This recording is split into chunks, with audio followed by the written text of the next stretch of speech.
The Dean Hood Show is a presentation of ABC 36 Sports. The Dean Hood Show is brought to you by Sonic, Richmond Honda, Chick-fil-A, Pepsi, Golden Corral, Hangers Restaurant, and Jimmy John's. Indeed, there is a big game in Tuscaloosa, Alabama tonight, but there's a pretty big one in Jacksonville, Alabama, as far as the Colonels are concerned. Dean, Jacksonville State, Eastern Kentucky, as we go to tailgate time.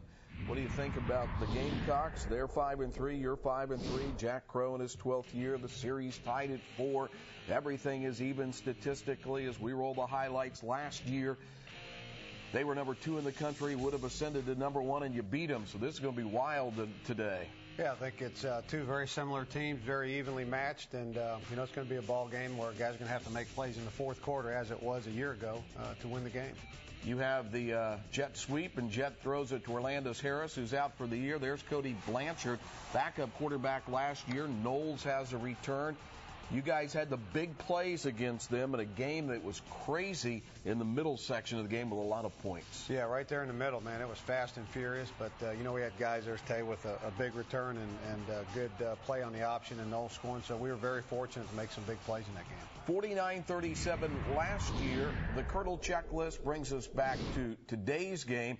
Key number 1 is be physical. Yeah, I think, that's what both teams are trying to do. I think Jack Crow, Jacksonville has always prided themselves in being the most physical team in the OVC, and that's where we want to get back to being physical. So I think it's going to be a clash of two teams trying to prove, who's the more physical football team today. And the Colonels have been doing that of late. Key number 2 on the Colonel checklist is contain Cody. Cody is their quarterback, and he's got some good legs as well. Yeah, we got to contain him, not only in the passing game, they've been unbelievable at protecting him. I think they're, top 10 in the nation for the fewest amount of sacks given up, and then he's 2-to-1 ratio, touchdown to interception, so he's done a great job of protecting the football, and they've done a great job protecting him.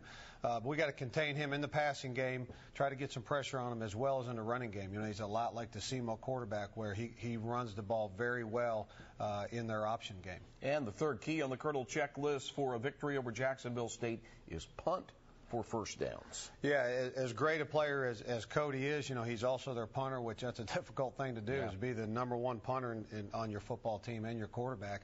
And that's something where I think we got an advantage. I think Jordan punts the ball better than Cody does. And if we can do a good job of fielding Cody's punts and do a good job in our punt protection and coverage, we can get a first down every time we exchange punts, I believe. All right, Jacksonville State, Eastern Kentucky, kickoff at 4 o'clock our time. Hope if you're back up here in the Lexington area, tune in on the radio. And when we come back, we'll go back to a win by a whisker last week.